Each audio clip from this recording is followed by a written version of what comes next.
Hi hello. So ನಾನು ಇವತ್ತು ಹೋಗ್ತಾ ಇದ್ದೀನಿ ನಮ್ಮ ಚಿಕ್ಕಮ್ಮನ ಹತ್ರ. ಸೊ ಮುಂದೆ ಹೇಳ್ತೀನಿ ನಿಮಗೆ ಎಲ್ಲಿ ಏನು ಅಂತ. ಸೊ ಫಸ್ಟು ನೋಡಿ ನಮ್ಮ ತಮ್ಮನ್ನ ಇವಾಗ ಬಾಯ್ ಮಾಡ್ತಾ ಇದ್ದೀನಿ. ಮೊದಲು ಹೋಗು ಹೋಗು ಅಂತ ನನ್ನ ರೇಗಿಸ್ತಾ ಇದ್ನು. ಸೊ ಇವ್ರು ನೋಡಿ ನನ್ನ ತಮ್ಮ 2 ಡೇಸಿಂದ ಹೇಳ್ತಾ ಇದ್ದೀನಿ ಬಾರು ಹೋಗೋಣ ಜೊತೆಗೆ ಅಂತಂದರೆ, ಇಲ್ಲ ನಾನು ಏನೋ ಆಮೇಲೆ ಹೋಗ್ತೀನಿ ಹಂಗೆ ಹಿಂಗೆ ಅಂತ ಸಡನ್ಲಿ ಹೋಗುವಾಗ ರೆಡಿ ಆಗ್ತಾ ಇದ್ದಾನೆ.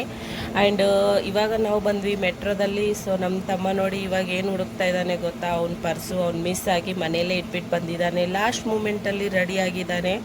ಏನೇನು ಇಟ್ಕೊಂಡಿದ್ದಾನೋ ಏನೇನು ಮರ್ತೋಗಿದ್ದಾನೆ ಏನೂ ಗೊತ್ತಿಲ್ಲ. ಸೊ ಊರಿಗೆ ಅವ್ರು ಮನೆಗೆ ಹೋಗಿ ನೋಡಿದ ಮೇಲೇ ಗೊತ್ತಾಗುತ್ತೆ ಅವನಿಗೆ ಏನು ಮಿಸ್ ಆಯಿತು ಏನಿಲ್ಲ ಅಂತ. ಸೊ ಫೈನಲಿ ಮೆಟ್ರೋ ಸ್ಟೇಷನ್ಗೆ ಬಂದುಬಿಟ್ವಿ. ಸೊ ಇಲ್ಲಿ ಬಂದ ತಕ್ಷಣ ನೋಡಿ ಅವರಪ್ಪ ಈಗ ಊರಿಗೆ ಹೋಗ್ತಾ ಇದ್ದಾನೆ, ಇನ್ನು ಯಾವಾಗ ಬರ್ತಾನೋ ಅಂತ ಇನ್ನೂ ಗೊತ್ತಿಲ್ಲ. ಸೊ ಇಲ್ಲಿ ಮೆಟ್ರೋಗೆ ನಾವು ವೆಯ್ಟ್ ಮಾಡ್ತಾ ಇದ್ದೀವಿ. ಸೊ ಬಂದುಬಿಟ್ಟು ಮೆಟ್ರೋ ಫೈನಲಿ ಬಂದ ತಕ್ಷಣ ಇವಾಗ ನಾವು ಹೋಗ್ತಾ ಇದ್ದೀವಿ ಯಶವಂತಪುರ್ಗೆ. ನನಗೆ ಯಶವಂತಪುರಿಂದನೇ ಅಂದ್ರೇ ನಮ್ಗೆ ಓಕೆ, ಯಾಕಂದರೆ ನಮಗೆ ಹತ್ತಿರ ಕೂಡ ಆಗುತ್ತೆ. ಸೊ ನನ್ನ ಮಗ ಇಲ್ಲಿ ಸರ್ಪ್ರೈಸ್ ಆಗಿಬಿಟ್ಟಿದ್ದಾನೆ. ಅವ್ನು ಮೆಟ್ರೋ ಅಂದರೆ ಸಾಕು ನೋಡ್ಕೊಂಡೇ ಇರ್ತಾನೆ. ಎಲ್ಲಿ ಹೋಗ್ತಾ ಇದ್ದೀನಿ ಏನು ಅವ್ನಿಗೂ ಕೂಡ ಐಡಿಯಾ ಇಲ್ಲ. ಅವನಿಗೇನೆ ಎಲ್ಲಾದರೂ ಕರ್ಕೊಂಡು ಹೋದರೆ ಸಾಕು, ಅವನಿಗೂ ಕೂಡ ಮನೆಯಲ್ಲಿ ಇದ್ದಿದ್ದು ಸಾಕಾಗಿತ್ತು. ಸೊ ನಾನು ಒಂದು ಟ್ರಿಪ್ ಎಲ್ಲಾದರೂ ಹೋಗಿ ಬರೋಣ ಅಂತ ಚಿಕ್ಕಮ್ಮನ ಹತ್ರ ಹೋಗ್ತಾ ಇದ್ದೀನಿ. ಸಿಸ್ಟರ್ ಬೇರೆ ಅವಳಿಗೆ ಎಕ್ಸಾಮ್ಸ್ ಎಲ್ಲ ಆಗೋಗಿದೆ. ಸೊ ಮನೇಲಿದ್ಲು ಅವಳು ಕೂಡ. ಸೊ ಅವಳು ಒಂದು ಸ್ವಲ್ಪ ಕೆಲಸದ್ರಿಂದ ಬೆಂಗಳೂರು ಯಾವಾಗೂ ವೇಕೆನ್ಸಿಯಲ್ಲಿ ಅವಳೇ ಬೆಂಗಳೂರು ಬರೋಳು. ಸೊ ಇವಾಗ ನಾನೇ ಹೋಗೋಣ ಅಂತ ರೆಡಿ ಆಗ್ತಾ ಇದ್ದೀನಿ. ಅವಳಿಗೆ ಊರಲ್ಲಿ ಬೇರೆ ಅವಳಿಗೆ ಸ್ವಲ್ಪ ಕೆಲಸ ಇತ್ತು. ಸೊ ಅವಳಿಗೂ ಬರೋಕ್ಕಾಗಿಲ್ಲ. ಸೊ ಅದಕ್ಕೆ ನಾನೇ ಹೋಗ್ತಾ ಇದ್ದೀನಿ. ಸೊ ಫೈನಲಿ ಇವಾಗ ಯಶವಂತಪುರ್ಗೆ ಬಂದ್ವಿ. ಸೊ ಟ್ರೈನ್ ಆಲ್ರೆಡಿ ಬಂದಾಗಿತ್ತು. ಸೊ ನೋಡಿ ಅವ್ರವ್ರ ಮಗನ್ನ ಕರ್ಕೊಂಡು ಹೋಗ್ತಾ ಇದ್ದಾರೆ. ನಾನು ಲಗೇಜ್ನ ಎತ್ಕೊಂಡು ನಾನು ಬರ್ತಾಯಿದ್ದೀನಿ. ಸೊ ನಮ್ಮ B1 ನಮ್ಮದು ಸೀಟ್ ಇತ್ತು. ಸೊ ಅಲ್ಲಿ ಹೋದ ತಕ್ಷಣ ನೋಡಿ ಇವನು ನಿಂತ್ಕೊಳ್ಳೋಕ್ಕೆ ರೆಡಿ ಇಲ್ಲ. ನಾನು ಒಬ್ಬಳೇ ಬೇರೆ ಜರ್ನಿ ಇತ್ತು. ಆ್ಯಕ್ಚುಲಿ ಲಾಸ್ಟ್ ಮೂಮೆಂಟಲ್ಲಿ ನಮ್ಮ ತಮ್ಮ ಬಂದ ಅಂತ ಚೆನ್ನಾಗಾಯಿತು. ಇಲ್ಲ ನಾನು ಒಬ್ಬಳೇ ಇವನ್ನ ನೋಡ್ಕೊಳ್ಳೋದು ತುಂಬ ಕಷ್ಟ ಇತ್ತು. ಹೇಗೋ ರೆಡಿ ಬೇರೆ ಆಗಿಬಿಟ್ಟಿದ್ದೆ, ಹಂಗೋ ನೋಡ್ಕೊತೀನಿ ಅಂತ ಕಾನ್ಫಿಡೆಂಟಿಂದ ರೆಡಿ ಆಗಿದ್ದೆ.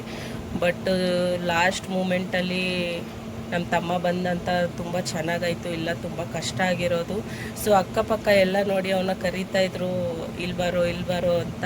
ಸೊ ಅವ್ನು ಯಾರ ಹತ್ರನೂ ಹೋಗ್ತಾ ಇರಲಿಲ್ಲ. ಸೊ ಇವ್ರ ಡ್ಯಾಡಿ ನನಗೋಸ್ಕರ ತಿನ್ನಕ್ಕಂತ ಚಿಪ್ಸು ಅದನ್ನು ತೊಗೊಂಡು ಬಂದಿದ್ದಾರೆ. ಯಾಕಂದರೆ ನಾವು 5 ಗಂಟೆಗೆ ಊಟ ಮಾಡಿದ್ವಿ, 7 ಗಂಟೆಗೆ ಟ್ರೈನ್ ಇತ್ತು ನಮ್ಮದು.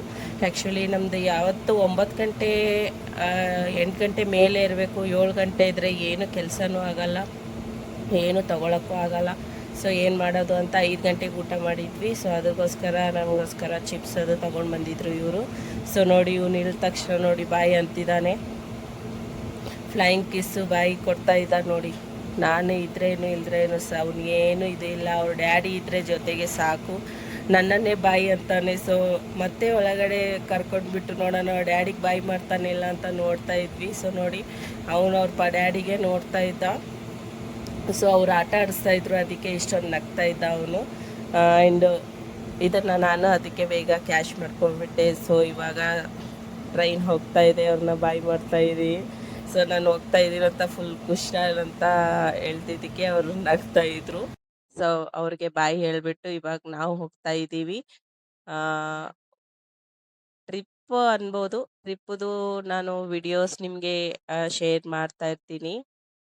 ಸೊ ಇವಾಗ ಸದ್ಯಕ್ಕಂತೂ ಜಸ್ಟು ಚಿಕ್ಕಮ್ಮನ ಹತ್ರ ಹೋಗ್ತಾ ಇದ್ದೀವಿ. ಸೊ ಫೈನಲಿ ಅವ್ರನ್ನ ಬಿಟ್ಬಿಟ್ಟು ಬಾಯ್ ಹೇಳಿಬಿಟ್ಟು ಬಂದು ಕೂತ್ಕೊಂಡಿದ್ದೆ. ಸ್ವಲ್ಪ ಬೇಜಾರಾಗ್ತಿತ್ತು. ಅವ್ರನ್ನ ಯಾವತ್ತೂ ನಾನು ಈ ಥರ ಒಬ್ಬಳೇ ಹೋಗಿಲ್ಲ, ಜೊತೆಗೆ ಹೋಗ್ತಿದ್ವಿ ಯಾವಾಗಲೂ. ಸೊ ನೋಡಿ ಹೋಗ್ತಾ ಇದ್ದೀವಿ ಫೈನಲಿ. ಸೊ ಇವಾಗ ನೋಡಿ ನಾನು ಫಸ್ಟ್ ಟೈಮು ನಾನು ವಾಶ್ರೂಮ್ ಬಂದಿದ್ದೆ. ಸೊ ವಾಶ್ರೂಮ್ ಹೇಗಿರುತ್ತೆ ಅಂದ್ಕೊಂಡಿದ್ದೆ, ಪರವಾಗಿಲ್ಲ, ತುಂಬ ನೀಟಾಗಿತ್ತು. ಫಸ್ಟ್ ಕ್ಲಾಸ್ ಸೆಕೆಂಡ್ ಕ್ಲಾಸ್ ಅಷ್ಟೇ ನೀಟ್ ಇಟ್ಟರೆ ಹೇಗೆ ಹೇಳಿ, ಎಸಿದು ಮಾತ್ರ ನೀಟು. ಸ್ಲೀಪರ್ ಕೋಚಲ್ಲಂತೂ ವಾಶ್ರೂಮ್ ಹೋಗೋಕ್ಕಾಗಲ್ಲ. ಸೊ ಇಲ್ಲಿ ನೋಡಿ ನಾನು ಏನಕ್ಕೆ ಈ ವಿಡಿಯೋ ಮಾಡ್ತಾಯಿದ್ದೀನಿ ಅಂತಂದರೆ, ವಾಶ್ರೂಮಲ್ಲಿ ಹ್ಯಾಂಡ್ ವಾಶ್ ಎಲ್ಲ ಇಟ್ಟಿದ್ದಾರೆ ನೋಡಿ, ನೀಟು ಇಟ್ಟಿದ್ದಾರೆ.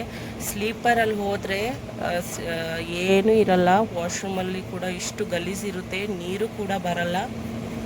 ಅದು ಒಳಗಡೆ ಹೋಗೋಕ್ಕೆ ಮನಸ್ಸಾಗಲ್ಲ, ಅಷ್ಟೊಂದು ಗಲೀಜಿರುತ್ತೆ. ಸೊ ಅದಕ್ಕೆ ಈ ವಿಡಿಯೋ ನಾನು ಮಾಡಿದ್ದೆ. ಸೊ ಹೋಗುವಾಗ ಕೂಡ ಒಂದು ವಿಡಿಯೋ ಮಾಡ್ತೀನಿ ನಾನು. ಎಸಿದು ಮಾಡಿಸಲ್ಲ, ನಾರ್ಮಲಾಗಿ ಮಾಡ್ತೀನಿ. ಸೊ ಅದು ಕೂಡ ನಿಮಗೆ ಎಕ್ಸ್ಪೀರಿಯೆನ್ಸ್ ನಾನು ನಿಮ್ಮನ್ನ ತೋರಿಸ್ತೀನಿ ಹೇಗಿರುತ್ತೆ ಅಂತ. ಹೀಗೆ ಮಾಡಬಾರ್ದಲ್ವ, ಯಾವುದೇ ಕೋಚ್ ಇರಲಿ ನೀಟಾಗಿದ್ದರೆ ಚೆನ್ನಾಗಿರುತ್ತೆ.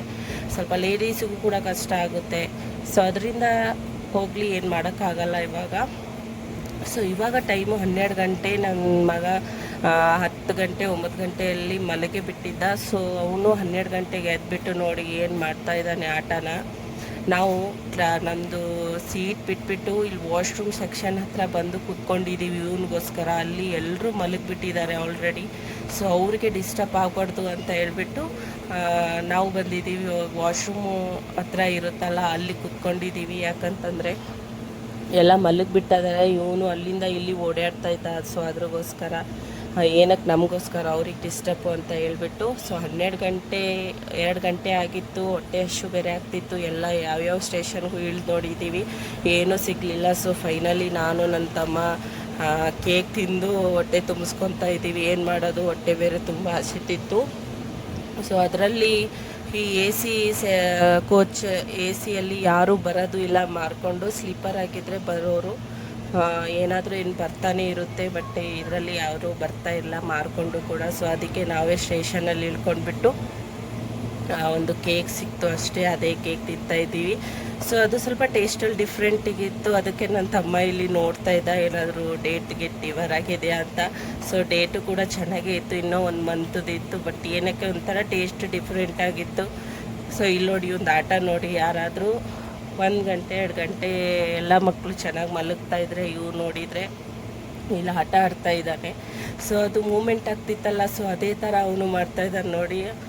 ಟ್ರೈನಲ್ಲಿ ಎಂಜಾಯ್ ಮಾಡಿ ಬಂದಿದ್ದೆ ಅವನು. ನಮಗಂತೂ ತುಂಬ ಕಷ್ಟ ಆಯಿತು. ಸೊ ಫೈನಲಿ ಹೋಗಿ ನಾವು ಹೋಗ್ತಾ ಇದ್ವಲ್ಲ ಅಲ್ಲಿ ನಾವು ಹೋಗಿ ಮುಟ್ಟಿದ್ದೀವಿ. ಇವಾಗ ಬೆಳಗ್ಗೆ 6 ಗಂಟೆಗೆ ಇಳ್ಕೊಂಡಿವಿ. ಸೊ ನಮ್ಮ ಚಿಕ್ಕಮ್ಮ ನಮಗೆ ಪಿಕ್ ಮಾಡೋಕ್ಕೆ ಬಂದಿದ್ದರು. ಆ್ಯಕ್ಚುಲಿ ನಮ್ಮ ತಮ್ಮ ಬರೋನಿದ್ದ, ಅವನು ಸ್ವಲ್ಪ ಕೆಲಸ ಅಂತ ಅವ್ರ ಫ್ರೆಂಡನ್ನು ಕಳಿಸ್ಕೊಟ್ಟಿದ್ನು. ಸೊ ಇವನು ಬೆಳಗ್ಗೆ 5 ಗಂಟೆಗೆ ಮಲಗಿದ್ದ.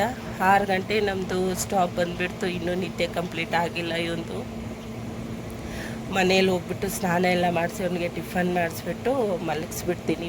ಈಗೇನು ಮಾಡೋಕ್ಕಾಗುತ್ತೆ, ಅವನು ನಿದ್ದೆನೇ ಮಾಡಿಲ್ಲ. ಸೊ ಮಲಗಿ ನಾವು ಸ್ಟಾಪ್ ಬಂದ ತಕ್ಷಣ ಎಬ್ಬಿಸ್ಬಿಟ್ಟ ಮೇಲೆ ಅವನಿಗೆ ಸಿಟ್ಟು ಬಂದುಬಿಡ್ತು. ಏನು ಮಾಡೋಣ ಈಗ ಅಂತ ಹೇಳ್ಬಿಟ್ಟು ಒಬ್ಬಳೇ ಬೇರೆ ಇದೆ, ನಮ್ಮ ತಮ್ಮ ಮೊದಲೇ ಇಳ್ಕೊಂಡ್ಬಿಟ್ಟ. ಸೊ ಇಲ್ಲಿ ಕ್ಲೈಮೇಟು ತುಂಬ ತಣ್ಣಗಿತ್ತು, ಯಾಕಂದರೆ ಇಲ್ಲಿ ಬಿಸಿಲು ಜಾಸ್ತಿ ಇರುತ್ತೆ ಈ ಸೈಡೆಲ್ಲ. ಆ್ಯಂಡ್ ನಾವು ಬಂದಾಗಂತೂ ಪರವಾಗಿಲ್ಲ, ತಣ್ಣಗಾಗಿತ್ತು. ಸೊ ವೆದರು ಕೂಡ ತುಂಬ ಚೆನ್ನಾಗಿತ್ತು. ಆ್ಯಂಡ್ ನಾವು ಇಳಿದಿರೋದು ವಿಕಾರಾಬಾದಿಗೆ. ನಮ್ಮ ಚಿಕ್ಕಮ್ಮನ ಸ್ಟಾಪು ಇಲ್ಲಿಂದ ಒಂದು 40 ಮಿನಿಟ್ಸ್ ಆಗುತ್ತೆ. ನೀನು ಪಾಪುಗೆ ನಾನು ಲಗೇಜ್ ಎತ್ಕೊತೀನಿ ಅಂತ ಅವರೇ ಎತ್ಕೊಂಡು ಹೋಗ್ತಾ ಇದ್ದಾರೆ, ಫಸ್ಟ್ ಫ್ಲೋರಲ್ಲಿ ಬೇರೆ. ಸೊ ನಮ್ಮ ಮನೆಗೆ ಹೋಗಿ ನೋಡಿದರೆ ನಮ್ಮ ತಂಗಿ ಕೂಡ ಬರೋಳಿದ್ಲು ಪಿಕ್ ಮಾಡೋಕ್ಕೆ. ಇಲ್ಲಿ ನೋಡಿ ಎಷ್ಟು ಚೆನ್ನಾಗಿ ಮಲಗಿಬಿಟ್ಟಿದ್ದಾಳೆ, ನನ್ನ ಪಿಕ್ ಮಾಡೋಕ್ಕೆ ಬಂದಿಲ್ಲ ಅಂತ. ಅವಳು ಫುಲ್ಲು ಹೊಚ್ಕೊಂಡು ಮಲಗಿಬಿಟ್ಟಾಳೆ ವಿಡಿಯೋ ಮಾಡ್ತೀನಿ ಅಂತ. ಸೊ ಈ ವ್ಲಾಗ್ ನಿಮ್ಗೆ ಇಷ್ಟ ಆದರೆ ನೆಕ್ಸ್ಟ್ ವ್ಲಾಗಲ್ಲಿ ಮತ್ತೆ ಸಿಗೋಣ. ಬಾಯ್.